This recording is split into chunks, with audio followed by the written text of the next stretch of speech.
ఓం శాంతి. సంగమయుగంలో హోలీ మరియు సత్యయుగంలో హాలిడే. ఇప్పుడు హాలిడే జరుపుకోకూడదు. ఇప్పుడు శ్రమ కూడా ప్రేమతో చేస్తున్న కారణంగా హాలిడే యొక్క అనుభూతి చేయిస్తుంది.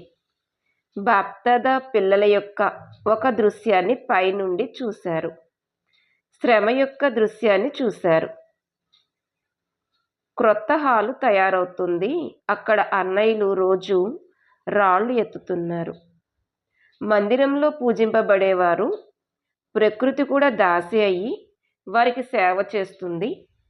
అటువంటి వారు ఇప్పుడు రాళ్ళు ఎత్తుతున్నారా అని బాబా కూడా పిల్లల యొక్క మాల స్మరణ చేస్తున్నారు. బాబాపై ప్రేమ కారణంగా శ్రమ అనిపించదు. ఇది మా పని, మా ఇంటి పని, యజ్ఞసేవ అని భావించాలి. బాప్దాదాపై ప్రేమ ఉంది కాబట్టి శ్రమ కూడా ఒక ఆటలాగా అనిపిస్తుంది కదా. సంగమయుగంలో ఎంత శ్రమ చేస్తే అంత స్వతంత్రంగా ఉంటారు. ఎందుకంటే శరీరం మరియు బుద్ధి ఎంత బిజీగా ఉంటాయో అంతగా వ్యర్థ సంకల్పాల నుండి ముక్తిగా ఉంటారు. అందువలనే సంగమయుగంలో శ్రమ చేయడమే హాలిడే అని చెప్పాను. పిల్లలను చూసి బాప్దాదా పరస్పరం ఆత్మిక సంభాషణ చేసుకుంటున్నారు. ఇప్పుడు హాల్ తయారు చేయడానికి రాళ్ళు ఎత్తుతున్నారు. ఒక రాయి 1000 రెట్లు వృద్ధి అయ్యి వజ్రాలు రత్నాలుగా అవుతాయి.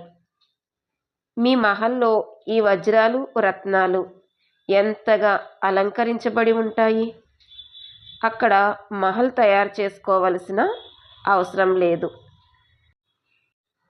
ఇప్పుడు చేసిన శ్రమకి అక్కడ తయారైపోయిన మహల్ లభిస్తుంది.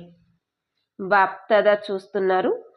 పిల్లలు చాలా చాలా సంలగ్నతతో సేవ యొక్క సంలగ్నతలో నిమగ్నమై ఉన్నారు.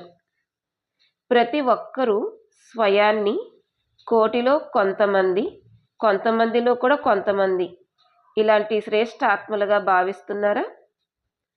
సేవా లాటరీ లభించటం కూడా ఒక భాగ్యం యొక్క రేఖ. ఈ సేవ కాదు, కానీ ప్రత్యక్ష మేవ. ఇది ప్రత్యక్షంగా భాగ్యం యొక్క ఫలం. ఇప్పుడిప్పుడే చెయ్యండి, వెంటనే తినండి. భవిష్యత్తుకైతే జమ అవుతుంది, కానీ భవిష్యత్తు కంటే ముందే ప్రత్యక్ష ఫలం ఉంటుంది. వాయుమండలం ద్వారా లభించే సహయోగం యొక్క ఛత్రఛాయ ఎంత సహజంగా శ్రేష్టంగా తయారు చేస్తుంది. దాంతోపాటు పాత ప్రపంచం యొక్క శబ్దాలు దృశ్యాల నుంచి దూరం అయిపోతారు. ఉద్యోగం తప్ప యజ్ఞసేవ ఇంటి సేవ అవుతుంది. ఉద్యోగం అనే బరువుతో కూడిన బుట్ట కూడా తొలగిపోతుంది కదా. సేవా కిరీటం ధారణ అయిపోతుంది. ఉద్యోగం యొక్క బుట్టను తప్పక ఎత్తుతున్నారు. ఇష్టంగా కాదు, తప్పక ఎత్తుతున్నారు. డైరెక్షన్ ఉంది కాబట్టి చేస్తున్నారు. మరి ఈ సేవ వలన ఎంత లాభం కలుగుతుంది, ఎంత శ్రేష్టమైన సాంగత్యం లభిస్తుంది. సాగర తీరం మరియు సదా జ్ఞాన చర్చలు, తండ్రి మరియు సేవ తప్ప ఇంకేదీ లేదు. ఈ సహయోగం ఉంది కదా, మరి ఎంత భాగ్యం. మాతలు ఏమని భావిస్తున్నారు? తయారైపోయిన భాగ్యం అరచేతిలోకి వచ్చేస్తుంది. కృష్ణుడి చిత్రంలో అరచేతిలో స్వర్గం ఉన్నట్టు సంగమయుగంలో భాగ్యం యొక్క గోళ చేతిలో ఉంది. ఇంత భాగ్యవంతులు. ఈ సేవ ఇప్పుడు సాధారణ విషయంగా అనిపిస్తుంది, కానీ ఇది సాధారణమైనది కాదు. ఇది అద్భుతమైన రేఖ. ఎంత సమయం ఈ లాటరీ లభిస్తుందో ఈ లాటరీని అవినాశిగా తయారు చేసుకోగలరు. ఎక్కడ ఉన్నా ఇక్కడ ఉండేలాంటి స్థితిని తయారు చేసుకోగల అభ్యాసిగా అవ్వండి. ఇక్కడ సహజయోగిగా అనుభవం అవుతుంది కదా.